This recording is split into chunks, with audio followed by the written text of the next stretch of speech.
नमस्कार मित्रों, आज हम प्रधानमंत्री मोदी जी के सांसदीय क्षेत्र वाराणसी के ब्लॉक आराजी लाइन में है, जो उसमें गांव पड़ता है भीमचंडी। उसके प्रधान विजय गुप्ता जी हैं और हम उनसे जानना चाहेंगे कि उनके गांव में किस तरीके से विकास हुआ है और एक साल के कार्यकाल में उन्होंने विकास की कहां तक मुहिम को सक्सेस किया है, सफलता दिया है। आइए उनसे हम ये आग्रह करते हैं कि अपना परिचय देते हुए हम प्रश्नों का जो सवाल जवाब का उत्तर हुआ है उसको सुन सकते हैं। प्रधान जी, अपना परिचय देते हैं। मैं ग्राम प्रधान भीमचंडी विजय गुप्ता, आराजी लाइन वाला राय। प्रधान जी, जो हमारा सबसे पहला सवाल है कि प्रधानमंत्री की एक बहुत महत्वाकांक्षी योजना है उज्ज्वला योजना, जिसको हम मोदी 1.0 कर सकते हैं। उसके तहत आपने कितने लोगों को जो है उज्ज्वला योजना का लाभ दिया है और कितने लोग लाभ से वंचित रह गए हैं, और जो लाभ से वंचित रह गए हैं किन कारणों से रह गए हैं और क्या क्या समस्या है?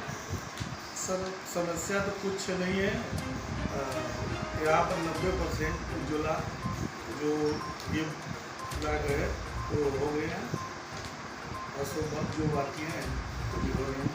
क्या समस्याएं कुछ आ रही हैं कि सबको दिया गया है और कुछ लोग छूट गए हैं? जो छूट गए वो किन कारणों से, थोड़ा सा बताएं। छूट गए हैं जो मतलब वो तैयार नहीं है वो कि हमारा हो जाए। घर जा रहे हैं तो वही कहेंगे कि हमारा करा दीजिए, लेकिन सब कागज पत्र तैयार रखेंगे तब न होगा। अच्छा प्रधान जी, इसी से हमारा दूसरा सवाल है कि उज्ज्वला योजना जो है वो दिया गया, एक बार सिलेंडर दिया गया, एक बार चूल्हा दिया गया, लेकिन उसके बाद जो कि हमारे बनारस के विनोद जी संदीप जी, उन्होंने आपके गांव का सर्वे किया है, उसमें से जो उज्ज्वला योजना के अगर 90% मान लें, 100 में 90 लोग को मिला, तो उसमें से 100 में से 90 लोग में से 88 लोग या 88% जो है वो ठंडे चूल्हे पड़े हैं, जो कि एक बार दिया गया, चूल्हा दिया गया और सिलेंडर दिया गया, दोबारा नहीं भरा गया वो। तो क्या ऐसा नहीं लगता कि ये सरकार क्या जनता के पैसा की बर्बादी है?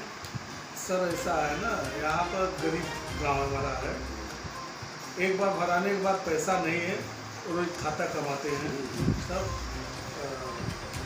पैसा रहता है तो भरवाते हैं, नहीं तो भाई लकड़ी। ऐसे कितने लोग हैं जो कि अभी तक 7 साल के लगभग ये योजना को हो गई, कितने लोग हैं जो कि 2 बार के वो सिलेंडर भरवाए, उसकी जांच, उसकी जो रिपोर्ट जो लग जाएगी?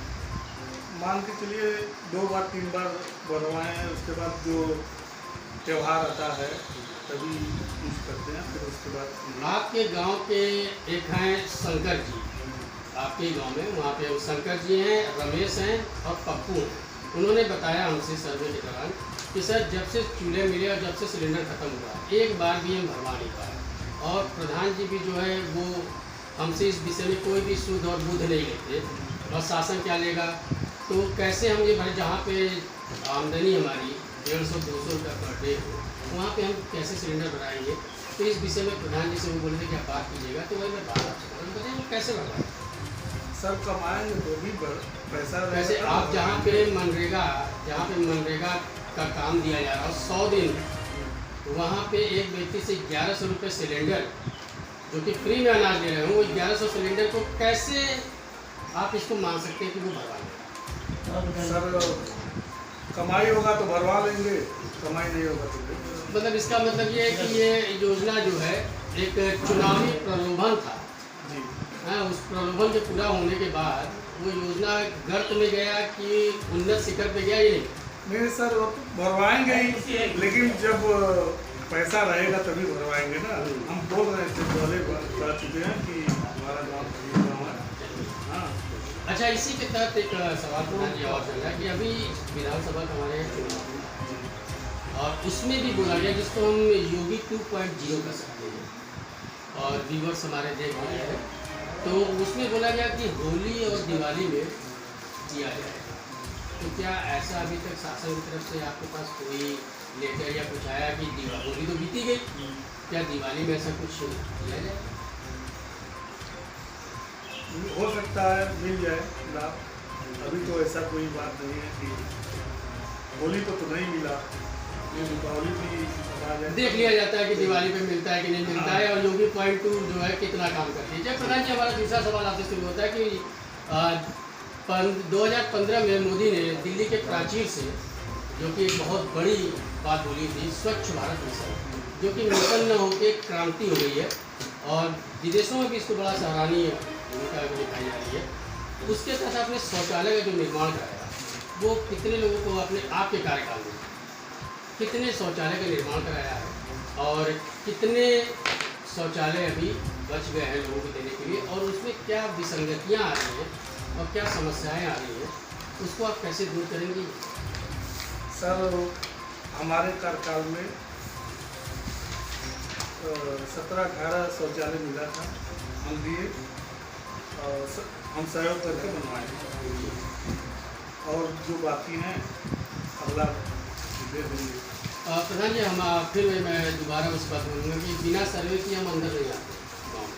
सर्वे में 88% शौचालय में गाय वो बकरी बनी है, भूसे रखी है और क्या बोलते हैं उसको घास रखे हुए हैं।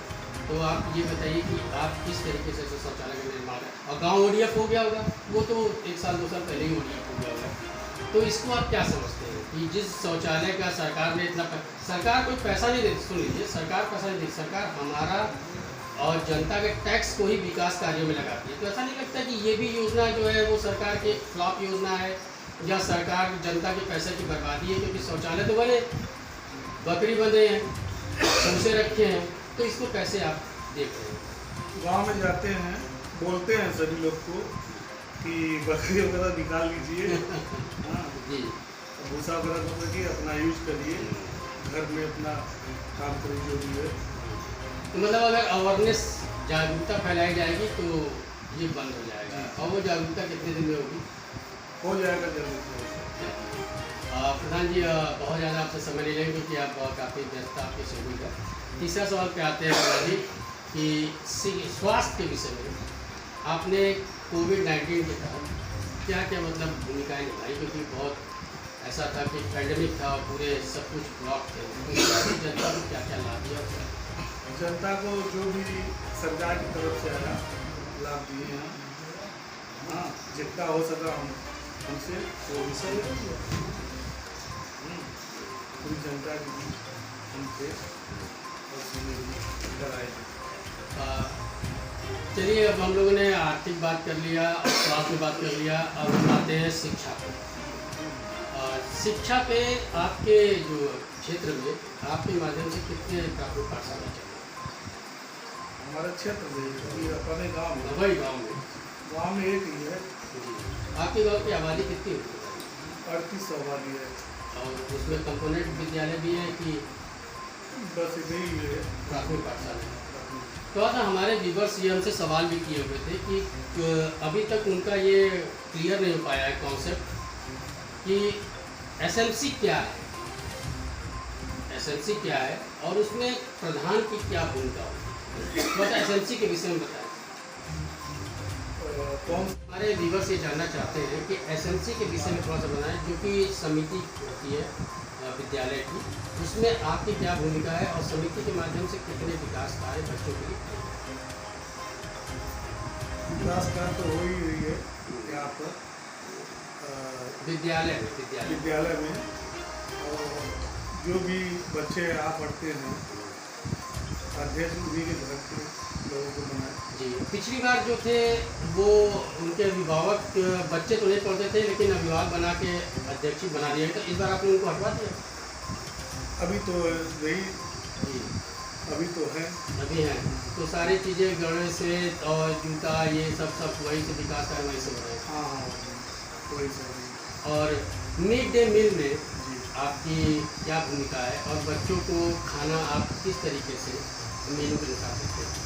मेनू के अनुसार जो आता है, जो मेनू के अनुसार वो दिया जाता है। जी, सप्ताह में बुधवार को कौन सा खाना दिया जाता है?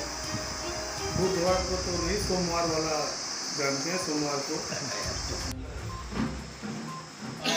मिड डे मील के तहत बुधवार को जो कि बहुत ही पौष्टिकता वाला चीज़ होता है, वो आप बुधवार को क्या दूध देते हैं, और सोमवार को फल, और क्या बीच में आप जाके बीच में जाकर खाना टेस्ट करते हैं, बच्चों के बीच में बैठ के खाना खाते हैं, और प्रयास यही रहेगा कि अच्छे तरह से खाना बने घर की तरह, क्योंकि बच्चे हमारे गांव का, हमारे घर का भविष्य है।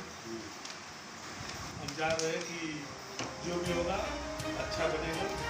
आप भी कभी भी आकर चेक कर सकते हैं। अरे ये बहुत अच्छी बात है प्रधान जी कि आपने पहले से प्रधान जो हम बोले कि मीडिया भी आके कभी भी देख सकती है। अच्छा प्रधान जी, हम लोग स्वास्थ्य पे बात कर लिए, शिक्षा पे बात कर लिए, आर्थिक बात कर लिए। अब ये कि विधवा पेंशन और वृद्धा पेंशन कितनी मिलेगी? तो करीब करीब सर यहाँ 85-90% तो हो गया है, और जो लोग बाकी हैं अभी करवा ही रहे हैं। यहाँ पर रोज डेली 2 से 4 दिन, 1 से 2 दिन रोज डेली ऑनलाइन करवा के सिक्योरिटी साहब के साइन करा के हम खुद कंप्यूटर ऑपरेटर हमारे यहाँ है, उनसे करवा जमा कराते हैं। प्रधान जी, आपने गांव में जो खंजा लगवाया या इंटरलॉकिंग किया वो कितने मीटर किया, किसके घर से किसके घर? खर्चा तो एक लगवाए हैं यहाँ पर शंकर भगवान मंदिर को किनारे से बद्री के घर तक, और एक है सोमनाथ के घर तक। और इंटरलॉकिंग बात कर रहे हैं, खरंजा प्रधान जी, हमारा जो दूसरा सवाल है कि अब हम लोग किसानों पे आ जाते हैं, जो कि ये हमारा कृषि प्रधान क्षेत्र है। तो किसानों को आपने जो किसान सम्मान निधि है उसके तहत कितने किसानों को आपने सम्मान दिया है? सम्मान तो पहले से है, हो गया है। जो बाकी हैं करा रहे हैं, जो लाभ लायक नहीं है, अपात्र हैं, वो जाके करवा रहे हैं। और जाके गांव में हम भी कह रहे हैं कि देखिए अपात्र वाले करवा लीजिए, नहीं तो प्रयास हमारा यही रहेगा, जो सही होगा सही रहेगा वही। प्रधान जी, हमारा जो आखिरी सवाल है कि आपने कितने रीबोरिंग कराए हैं और बोरिंग कराए हैं, और कितने मतलब हैंड पाइप का निर्माण कराया है? और इसी के साथ एक सवाल और जुड़ जाता है कि सिंचाई के लिए आपने क्या किया? सिंचाई के लिए व्यवस्था तो यहाँ पर किए हैं सब, करीब करीब मान के चलिए गाँव में अपना निजी सब लगवा के सिंचाई करते हैं, और दूसरों को भी भर के रखा। यहाँ कोई समस्या इतना नहीं है। हाँ, ये नल के लिए, जल निगम के लिए बोले हैं, JMM जल जीवन मिशन के तहत बोले हैं यहाँ पर। वो भी 6 महीना साल भर के अंदर वो भी हो जाएगा। जो भी हेड पंप है, हेड पंप हमेशा देखते हैं, शाम को निगरा सवेरे सुबह टाइट कर देते हैं, बनवा देते हैं। प्रधान जी, कोविड की चौथी लहर आ रही है, उसके सिलसिले में आप क्षेत्र और देश की जनता को क्या कहना चाहिए? क्षेत्र को, जनता को हम यही कहेंगे कि जो भी छूटे हैं, जो दोबारा लगेगा, वो आके अपना यहाँ प्रयास रहेगा कि कोई बचे न पाए। और 2 गज की दूरी मास्क जरूरी है, जो दूरी मास्क जरूरी है। यहाँ पर जो भी समस्या यहाँ पर हेल्प लगवा के कुछ ऐसी चीज़ें हो प्रधान जी जो हमसे सवाल में छूट गया हो और आप हमारे व्यूअर्स को और प्रशासन शासन को बताना चाहते हो?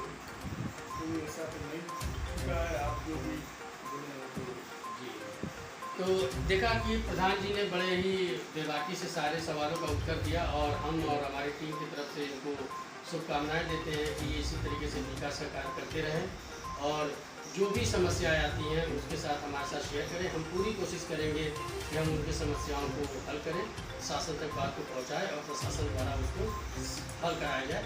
इसके साथ ही हम यहाँ का जो है हमारा मिशन पूरा होता है, और हम जो है समृद्ध गाँव सशक्त भारत अभियान के दूसरे गाँव में गायब करते हैं।